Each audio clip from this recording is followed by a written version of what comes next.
Good evening, everybody, and welcome to the Bowl Bonanza Kickoff show brought to you on Facebook and YouTube.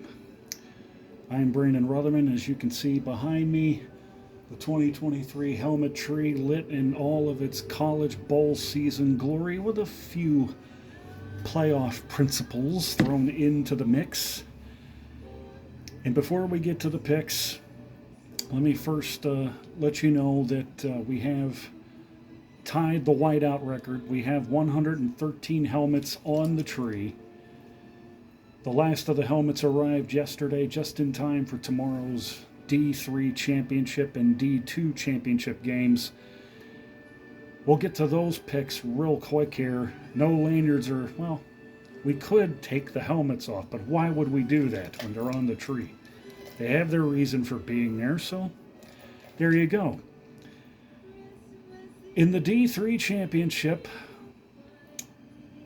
we have Cortland playing North Central of Illinois. North Central Illinois is the defending D3 champion, and I do believe they're going to repeat as champions. The same could be said in the D2 championship game, as Wartburg takes on the defending champion Ore Diggers of the Colorado School of Mines. So I think it's a safe bet they're both going to come through in the championship games. And I am also reminded of the fact that because of the fact that we're doing the show right now, we are about 3 hours away from kickoff from one of the two FCS semifinal games.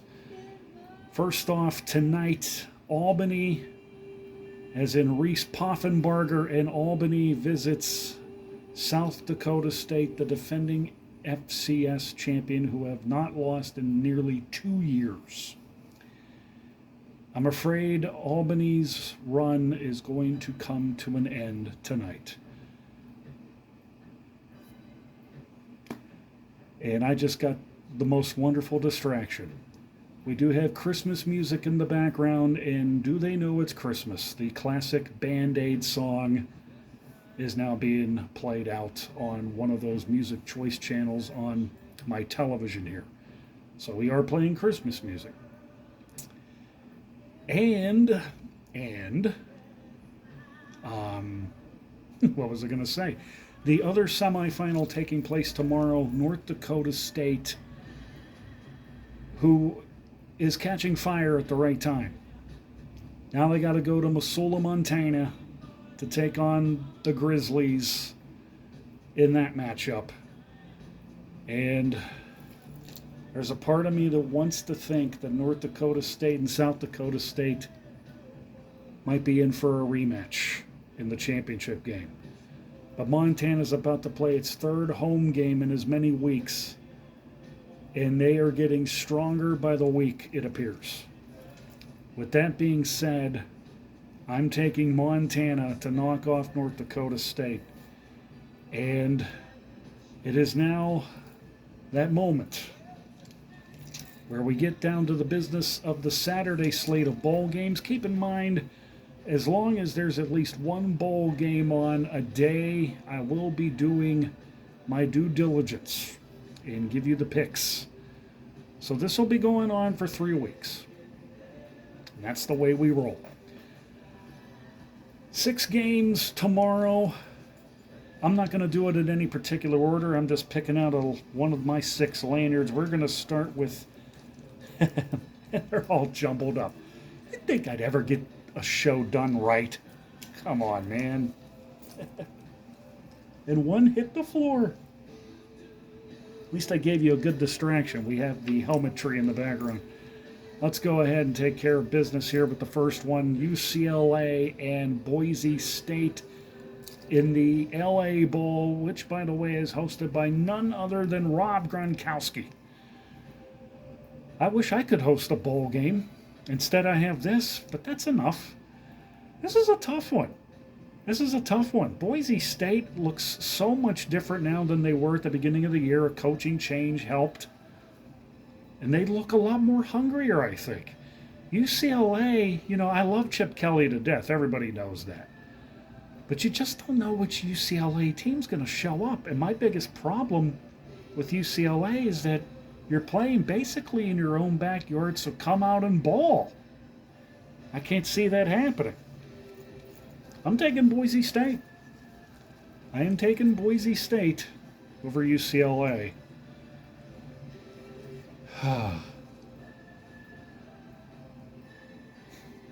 Why did Band-Aid have to come on to soften me up?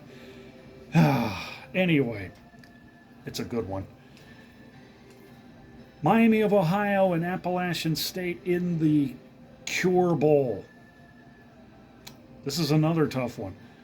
Miami of Ohio, winners of the MAC championship in the regular season. Now they got to play an App State team that's getting a little bit stronger by the week. It's a tough one to call.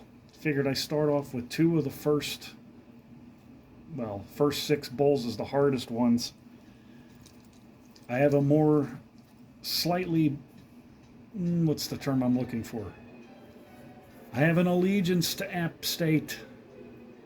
Now Harry Connick comes on. Go ahead, Harry.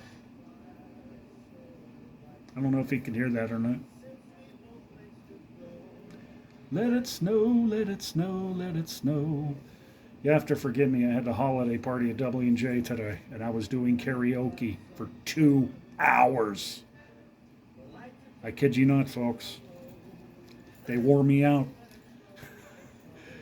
Anyway, taking App State over Miami of Ohio, which now brings us to the first game of the day that will open the proceedings down in Myrtle Beach. It's the Myrtle Beach Bowl with Georgia Southern playing Ohio. The winner goes to the beach after the game, and so does the loser. Why do you think they're kicking off at 11 a.m.? I like Ohio in this one. I'm become more of a MAC fan this year than at any other time, and that includes the days of Chad Pennington, Ben Roethlisberger, Randy Moss. It's a short list, but you get the idea. Chad Pennington and Randy Moss, of course, the greatest connection to have ever played at Marshall. And we'll hear from Marshall later on in the bowl season. Right now, after that Myrtle Beach Bowl, the scene will shift to New Orleans for the New Orleans Bowl. Jacksonville State and Louisiana. There will be a lot of red on display for sure. That Superdome's going to be all red.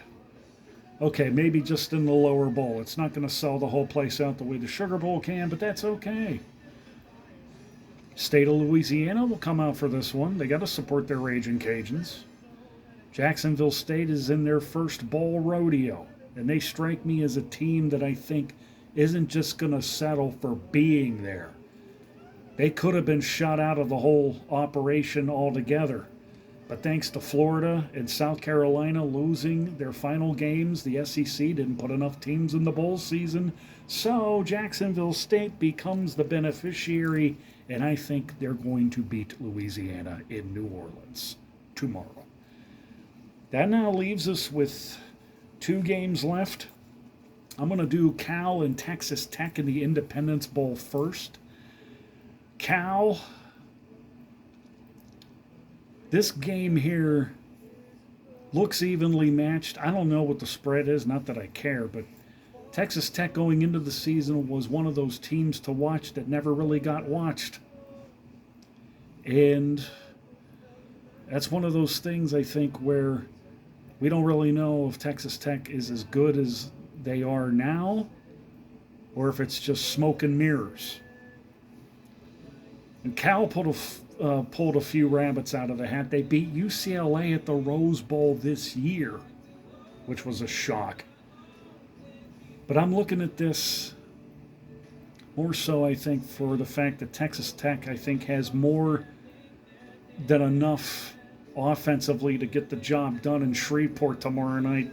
It's the last game of the day, and I am going to go with Texas Tech to beat Cal in the Independence Bowl. Finally, my favorite bowl of the day played at my favorite stadium of the day. That would be down in Albuquerque, New Mexico. I don't remember the name of the field. I just know the stadium sits in a nice open air, desert drenched area of the city of Albuquerque. But nevertheless, New Mexico State, Jerry Kill, Diego Pavia and company are heading to Albuquerque for what is basically a home game, even though that's not their home stadium. It's essentially a home game against the Fresno State Bulldogs. And we're going to wrap this up by taking the Aggies over Fresno State. Those are your first picks of the bowl season, and this concludes the first installment of the Bowl Bonanza Kickoff Show. Enjoy the bowls tomorrow. I know I will. From all of me to all of you, BR signing off for the Bowl Bonanza Kickoff Show. Have yourselves a great one, and we'll talk to you soon.